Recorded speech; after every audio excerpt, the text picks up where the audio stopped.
Target with PS Parihar channel में आपका स्वागत है।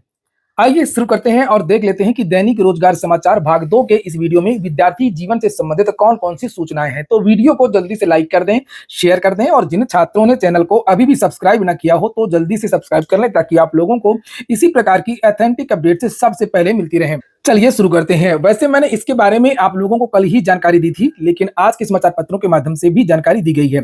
लिखा है, नए शिक्षा सेवा चयन आयोग की नियमावली तैयार। राज्य शिक्षा सेवा चयन आयोग का अधिनियम बनने के बाद अब समिति ने नियमावली तैयार की है, इसे न्याय विभाग को भेज दिया गया है।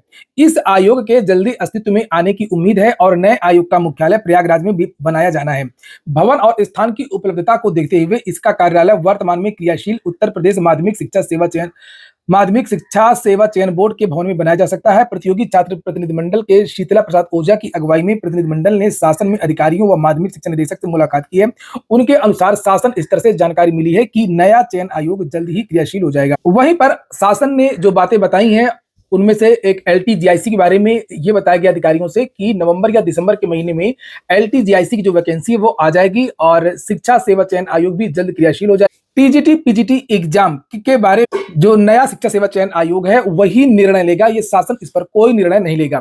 तो ये जो बातें हैं वो कल हुई हैं, जिसके बारे में आज के समाचार पत्रों में भी कुछ सूचनाएं दी गई हैं। अगली सूचना है, बीएड स्नातक 20,000 शिक्षक ब्रिज कोर्स का कर रहे हैं इंतजार। बात केवल बिहार की नहीं है, पूरे देश के शिक्षकों की है। जो भी बीएड के छात्र 2018 के बाद में चयनित हुए थे, चूंकि पूरे देश में अभी तक ऐसी कोई संस्था नहीं है जो ब्रिज कोर्स करवाती हो। NIOS से तो होता है लेकिन अन्य कोई संस्था नहीं है। तो उसी के बारे में यहाँ पर लिखा हुआ है कि प्राथमिक स्कूलों में कार्यरत 20,000 शिक्षकों को ब्रिज कोर्स करने का इंतजार है। ये बात बिहार की है। इसी तरीके से उत्तर प्रदेश में भी लगभग 70,000 जो शिक्षक चयनित हुए हैं, 69,000 वो शिक्षक भी इंतजार कर रहे हैं। ये शिक्षक बीएड स्नातक हैं और इन्हें पहली से लेकर के 5वीं तक के स्कूली बच्चों को पढ़ाने के लिए ब्रिज कोर्स करना अनिवार्य है। इन शिक्षकों के नियोजन का 10 महीने से अधिक होने के बाद भी अब तक शिक्षा विभाग ने ब्रिज कोर्स नहीं करवाया है। बता दें कि राज्य भर में 20,000 बीएड धारी अभ्यर्थियों का शिक्षक नियोजन प्रारंभिक कक्षा के लिए 2022 के दिसंबर में किया गया था। तो पुरानी भर्तियों में भी संकट है, चूंकि मामले पहले से ही कोर्ट में डाल रखे हैं BTC डीएलएड के छात्रों ने। और यहां पर लिखा है कि इसके साथ प्रारंभिक शिक्षा निदेशक ने इन शिक्षकों को 6 महीने का ब्रिज कोर्स अगले 2 साल में करवाने की बात कही थी। इसके बाद सभी जिला कार्यक्रम पदाधिकारी स्थापना को अपने जिले से ऐसे शिक्षकों का सही संख्या उपलब्ध कराने के लिए भी कहा है कि इनकी संख्या कितनी, लेकिन अब तक इसको लेकर के प्रारंभिक शिक्षा निदेशक ने कोई तैयारी नहीं की है। इससे ऐसे बीएड छात्र जो है वो काफी परेशान नजर आ रहे हैं। उत्तर प्रदेश में भी विद्यार्थी कोर्ट चले गए थे और ब्रिज कोर्स के लिए उन्होंने कहा था।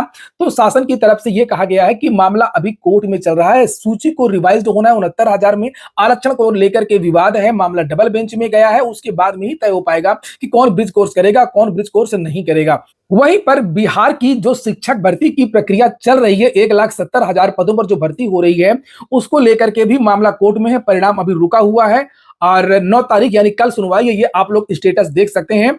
बीएड के छात्रों को प्राथमिक शिक्षक भर्ती में मौका दे रही है बिहार सरकार और इसीलिए ये मामला सुप्रीम कोर्ट में गया है। कल 9 तारीख को ऑनरेबल जस्टिस बोपन्ना और honourable justice mister MM Sundaresh की बेंच में ये सुनवाई होगी और देखते हैं कल क्या होता है। बीएड के छात्रों को जो वर्तमान शिक्षक भर्ती चल रही है उसमें मौका दिया जाएगा या नहीं दिया जाएगा, एक बहुत बड़ा सवाल है। अगर सुप्रीम कोर्ट ने इस पर कोई ऑर्डर दिया तो उसके आधार पर अन्य राज्यों की भी बहुत सारी भर्तियां हैं, जैसे छत्तीसगढ़ हो गया या KVS है, बहुत सारी भर्तियां हैं, वो भर्तियां प्रभावित होंगी। हालांकि इससे पहले कुछ छात्रों ने क्लेरिफिकेशन याचिका डाली थी जो कि सुप्रीम कोर्ट ने खारिज कर दी थी और बिहार सरकार भी पहले हाईकोर्ट गई थी। हाईकोर्ट से बिहार सरकार को कोई राहत नहीं दी गई थी और इसी के क्रम में बिहार सरकार अब सुप्रीम कोर्ट गई है।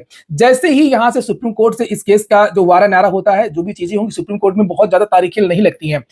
यहां से जैसे मामला क्लियर होगा वैसे ही बीएड या BTC जिनको भी लिया जाएगा उन विद्यार्थियों का परिणाम जारी हो जाएगा। इसी की वजह से परिणाम भी इनका रुका हुआ है और उसके बाद में इन विद्यार्थियों को नियुक्ति पत्र दिया जाएगा। उसके बारे में भी आज के समाचार पत्रों के माध्यम से जानकारी दी गई है, जिसे आप लोग यहां पर देख सकते हैं। शिक्षक भर्ती परीक्षा में BPSC अनुशंसित शिक्षकों को नियुक्ति पत्र जिला मुख्यालय में दी जाएगी। इसके लिए शिक्षा विभाग के अपर मुख्य सचिव के पाठक ने सभी डीएम को अपने अपने जिलों में 2-2 बड़े स्थलों की पहचान करने को कहा है, जहां औसत 2 से 3,000 के बीच शिक्षकों के योगदान की प्रक्रिया 4 से 5 दिन के भीतर पूरा होना होगा। जैसे ही मामला क्लियर होगा वैसे इन विद्यार्थियों की तुरंत नियुक्ति हो जाएगी और इनकी ट्रेनिंग भी एक होनी है।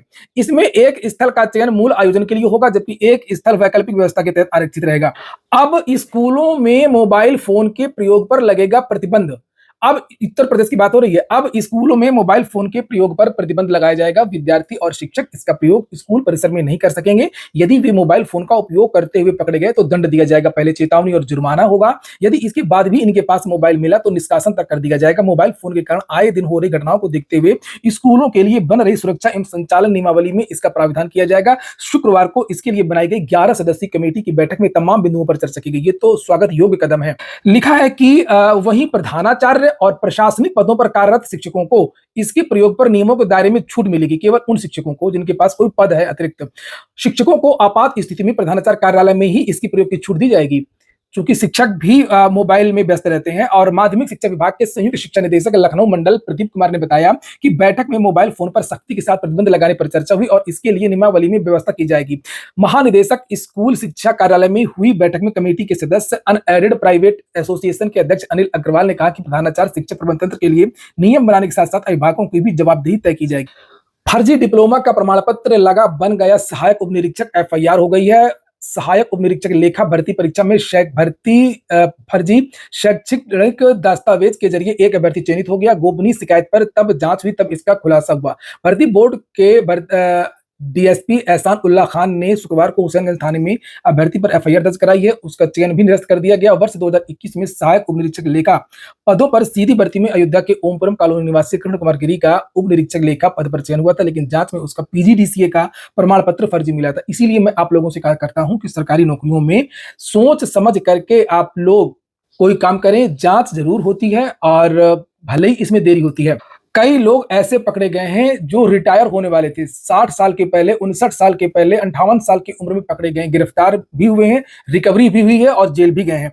69,000 शिक्षक भर्ती के ये विद्यार्थी पीड़ित हैं और उत्तर प्रदेश में जितने भी शिक्षक भर्ती के विद्यार्थी हैं सारे पीड़ित हैं। सरकार इनकी जो समस्या का समाधान कर नहीं रही है, चाहे वो प्राथमिक शिक्षक भर्ती के विद्यार्थी हो, टीजीटी पीजीटी 2022 के विद्यार्थी हो, एलटी ग्रेड का इंतजार कर रहे विद्यार्थी हो। और ये 69,000 में जो जिन विद्यार्थियों का एक नंबर बढ़ा था, पीएनपी की गलती थी, मामला सुप्रीम कोर्ट में गया, सुप्रीम कोर्ट ने राहत दिया, लेकिन अब इन विद्यार्थियों की नियुक्ति नहीं हो रही है और कई दिन से ये विद्यार्थी धरना दे रहे हैं। उसके बारे में भी यहाँ पर ये सूचना, जिससे आप यहाँ पर देख सकते हैं 61 दिनों से ये विद्यार्थी यहाँ पर ये धरना प्रदर्शन कर रहे हैं। लेखा बेसिक शिक्षा मंत्री ने उनके मामले में जल्द सकारात्मक कार्रवाई का आश्वासन दिया था, लेकिन अभी तक कोई कार्रवाई नहीं हुई है। ऐसे में वो दोबारा उनकी आवाज का घेराव करेंगे। अभ्यर्थियों ने कहा कि उच्चतम न्यायालय ने 9 नवंबर को 1 अंक बढ़ाते हुए अभ्यर्थी की मेरिट तय करने का निर्देश दिया था। भारत ने रिकॉर्ड तोड़ा है और 28 स्वर्ण जीते हैं, टोटल 107 पदक जीते हैं। आप लोग देख सकते हैं यहाँ पर, और 28 स्वर्ण, 38 रजत, 41 कांस्य और टोटल 107 पदक।